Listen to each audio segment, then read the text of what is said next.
the cave smelled of sulfur and salt. The water that seeped from the crack in the back wall was warm, almost hot, carrying the deep mineral heat of the Earth's interior, up through layers of basalt and into a space that had been carved by the sea 1,000 years ago. Freydis Sigurdsdottir pressed her palm against the wet stone and felt the heat. It was steady, constant, the temperature of a fever, of blood, of something alive beneath the rock. The water ran down the wall, pooled on the floor, and trickled toward the cave entrance, where it met the cold sea air and dissolved into steam. Steam that no one in Skallagrim's Landing had bothered to investigate. Steam that rose from a sea cave on the northern coast of Iceland, like the breath of a sleeping giant. A steam that would keep a 19-year-old girl warm all winter without burning a single log. Freydis had been cast out of Skallagrim's Landing 3 days earlier, removed from the household of her stepmother Vigdis with the particular efficiency that Icelandic women brought to the disposal of things they no longer wanted. The cause was a dispute over inheritance, specifically over the 20 acres of grazing land that Freydis's father, Sigurd, had promised to his daughter before his death, and that Vigdis had claimed for her own sons. "The land is mine by marriage right," Vigdis had told the local assembly. "The girl has no claim. Her father's promises were spoken, not written. Spoken words are wind." The assembly, composed of farmers who owed Vigdis's brother various debts and favors, had agreed unanimously. Freydis was given 1 day to leave the homestead with whatever she could carry. Chieftain Kjartan Wolfson, who administered the district, had watched the proceedings with the disinterested expression of a man who considered the affairs of women to be beneath his attention. "She will find a household to take her in," he had said, when someone raised the question of where the girl would go. "Or she will not. Either way, it is not a matter for this assembly." Tell us in the comments where you are watching from today. Whether your landscapes are fire or ice, these stories of survival and ingenuity speak to something universal. Subscribe now, because what Freydis discovered in that sea cave is the reason she survived an Icelandic winter without fuel, while every household in Skallagrim's Landing was burning through its stores and begging for driftwood. Freydis's father had been a scholar as well as a farmer. He had traveled to Norway as a young man, had visited the hot springs of the western fjords, had studied the way the Norwegians used geothermal water for bathing and washing. But it was in Iceland that the Earth's heat was most accessible, most abundant, most available to anyone willing to look beneath the surface.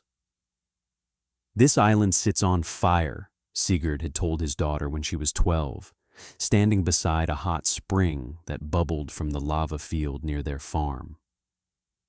"The heat beneath us is endless.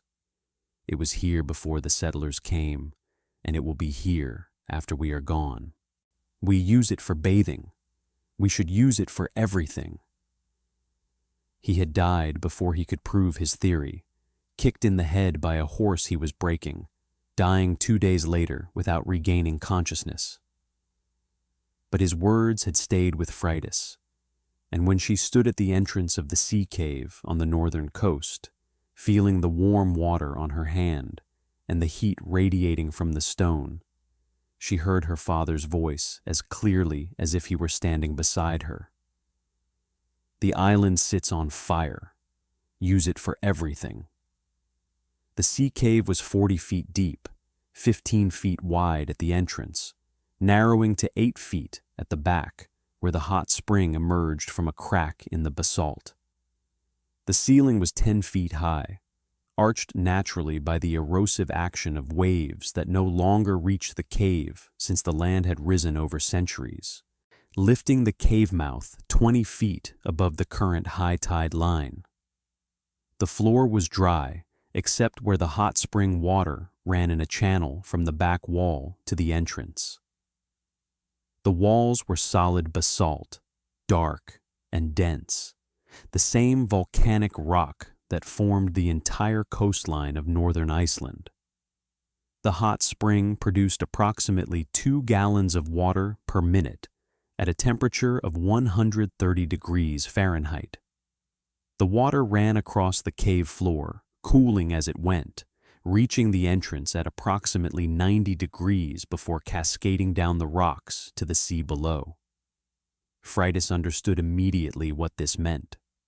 The hot water was a heating system.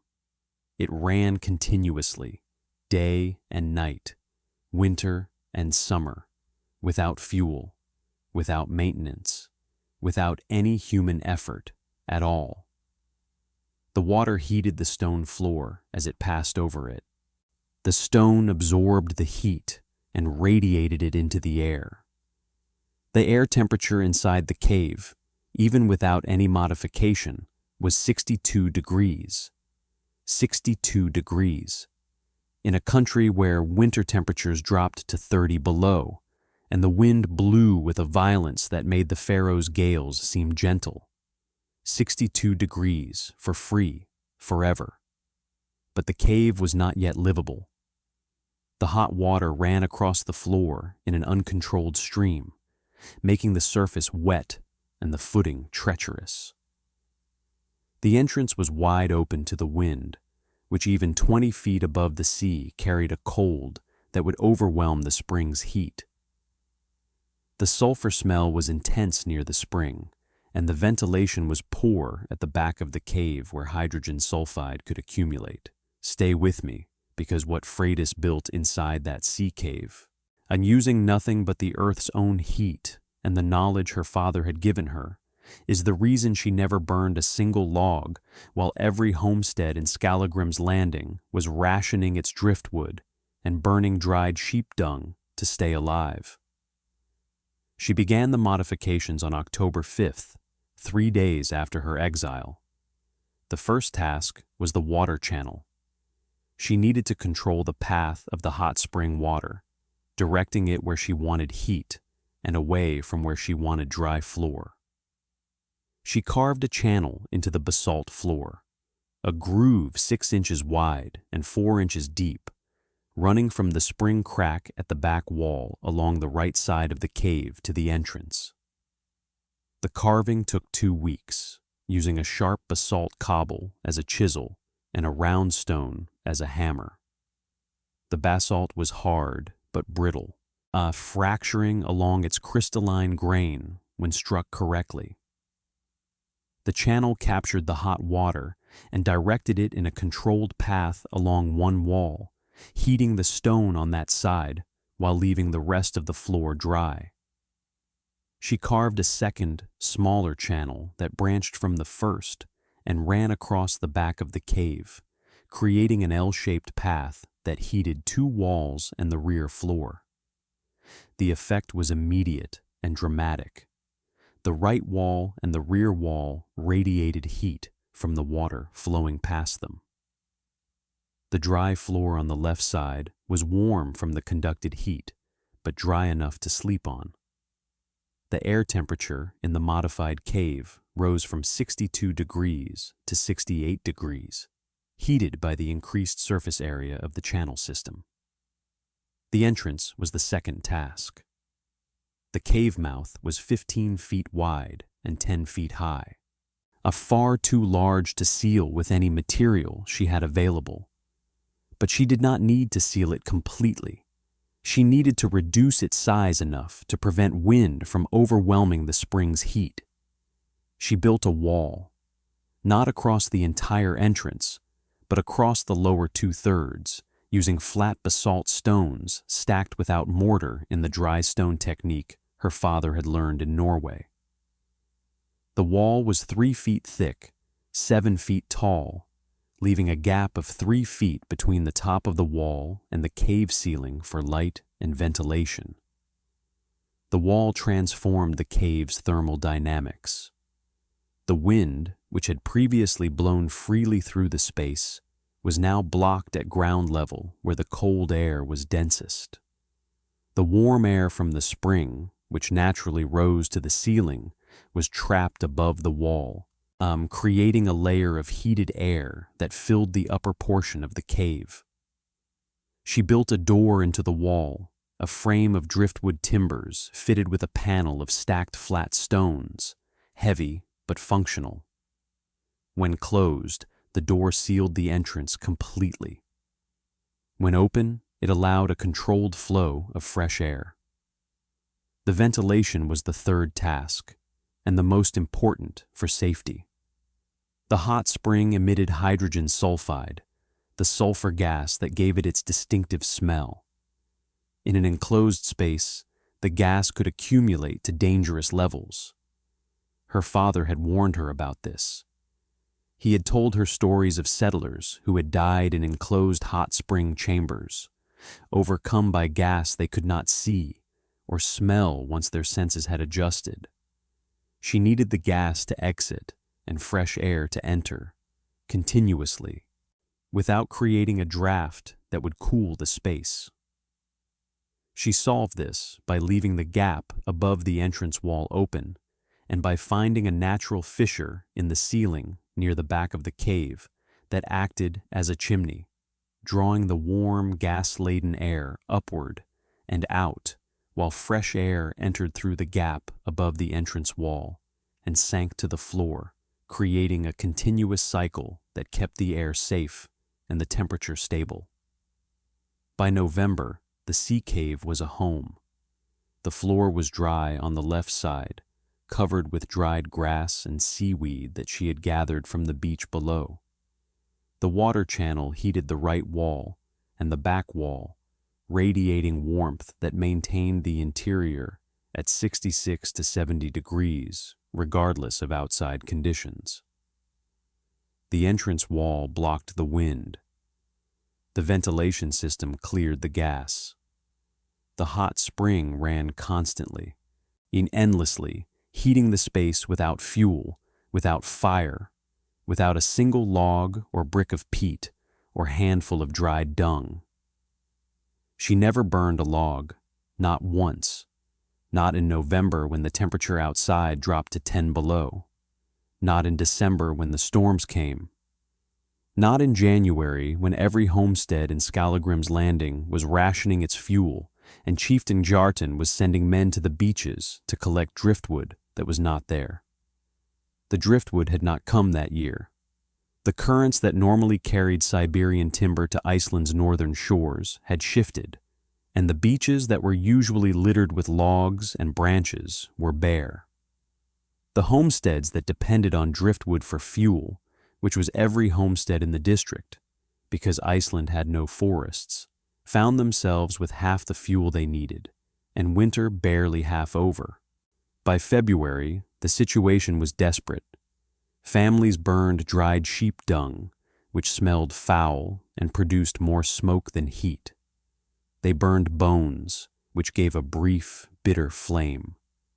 They burned the frames of their beds and the planks of their storage sheds. They burned anything that would catch fire, anything that would produce a few more hours of warmth in longhouses that were losing the battle against the cold. Chieftain Kjartan's household was better supplied than most, but even his stores were dwindling. He had sent men south looking for driftwood on the other coasts, but the journey was dangerous in winter and the results uncertain. It was a shepherd following a lost sheep along the northern cliffs who discovered the steam rising from the sea cave. He reported it to Kjartan, who rode out to investigate. He found the entrance wall, the dry stone construction that blocked the lower portion of the cave mouth. He found the door. He knocked. Freydis opened it. Warm air poured out, carrying the faint smell of sulfur and the unmistakable feel of heat, real heat, deep and steady and completely independent of fire. Kjartan stepped inside and stopped. The cave was warm, not fire warm, but spring warm, a gentle, pervasive heat that came from the floor and the walls and the water running through the channels. There was no fire pit.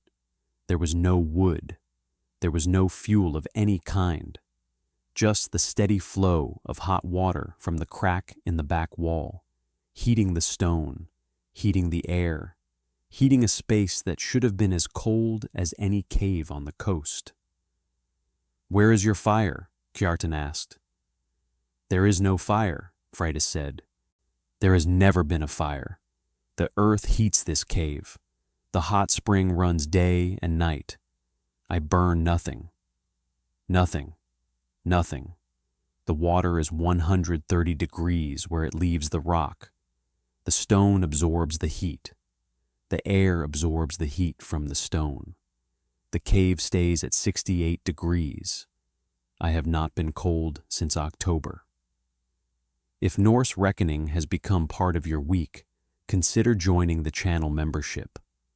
Your support helps us bring you more stories of hidden preparation and quiet vindication.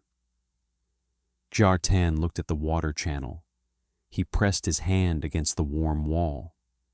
He looked at the girl he had dismissed from the assembly 6 months ago, the girl whose inheritance he had not bothered to protect, the girl who was warmer than anyone in his district, including himself.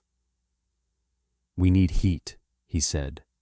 "The driftwood has not come, and people are burning their houses to stay warm. Can this spring produce more water?" "The spring produces what it produces. I cannot control it. But there are other springs on this coast. My father mapped them. He said the entire northern shore sits on a line of geothermal heat. If your people are willing to dig, they can find hot water within a mile of every homestead in the district." "You know where the springs are?" "My father showed me. He dreamed of piping hot water to every farm in the settlement. He died before he could begin. Will you show us?" Freydis looked at the chieftain who had watched her be stripped of her inheritance, who had called her situation a matter not worthy of his attention, who was now standing in her cave asking for the knowledge that her father had given her and that no one else possessed. "My father would have shown you," she said. "He believed the earth's heat belonged to everyone. I believe the same, but I want my land back, the 20 acres that Vigdis took. Done. And I want the assembly to acknowledge that my father was right, that the earth's heat can replace fuel, that what he proposed was wisdom, not madness. Also done. Now please, show us where to dig." She showed them. Over the following weeks, as the winter slowly loosened its grip, Freydis led teams of diggers to 7 locations along the northern coast, where hot water lay close to the surface. At each site, they excavated channels and directed the flow into the Longhouses, running the water through grooves carved in the stone floors, creating the same heating system that Freydis had built in her cave. The technique was crude at first. The channels leaked. The water cooled too quickly in the exposed sections between the spring and the buildings. The sulfur smell was intense in homes that did not have adequate ventilation, but it worked. The longhouses that received hot spring water stopped burning fuel. They stopped burning driftwood, stopped burning dung, stopped burning their own buildings. The earth heated them for free, endlessly, constantly, without a single log or brick of peat. Thank you for watching this story about Freydis Sigurdsdottir and the sea cave with the hot spring. If it reminded you that the energy you need might be right beneath your feet, share it with someone who needs to hear it. Subscribe to Norse Reckoning for more stories of natural wisdom and the quiet strength of those who use what the earth provides. Freydis got her land back. The 20 acres that Vigdis had taken were returned by order of the assembly, along with a formal acknowledgement that Sigurd's theories about geothermal heating had been proven correct by his daughter's survival. Vigdis protested, but the assembly that had once ruled in her favor now ruled against her, because the chieftain who controlled the assembly now owed his warmth to the girl that assembly had cast out. Freydis never returned to live in the homestead. She stayed in the sea cave, expanding it over the years, carving additional chambers, improving the water channel system, building a proper entrance with a timber door and stone walls that tourists would visit centuries later as an example of early geothermal architecture. She married a Norwegian stonemason named Bjorn, who had come to Iceland with a trading ship and who had stayed because the woman living in the heated cave was the most extraordinary person he had ever met. Together, they developed the first true geothermal heating system in Iceland, piping hot spring water through channels carved in stone to heat multiple buildings from a single source. They raised 4 children in the cave, all of whom grew up knowing that the earth was warm, that the island sat on fire, and that their grandfather had been right about everything. Chieftain Shartan lived another 20 years, long enough to see hot spring heating become standard practice across northern Iceland. He never again dismissed a matter concerning a young person's inheritance as unworthy of his attention. The phrase Freydis's fire entered the vocabulary of Icelandic settlers, meaning any resource that was always available, always free, always there beneath the surface if someone was willing to look. When fuel ran short and the driftwood did not come, the old-timers would say, "Forget the wood, find the fire. The earth has been burning since before we arrived." Freydis Sigurdsdóttir lived until the age of 72, dying in the expanded cave where she had first pressed her palm against the warm stone at 19. The hot spring still ran. The water still flowed at 130 degrees. The cave was still warm, as it had been warm for 1,000 years before she found it, and as it would be warm for 1,000 years after she was gone. They buried her above the cave, on the cliff where the steam rose from the entrance and mixed with the sea air.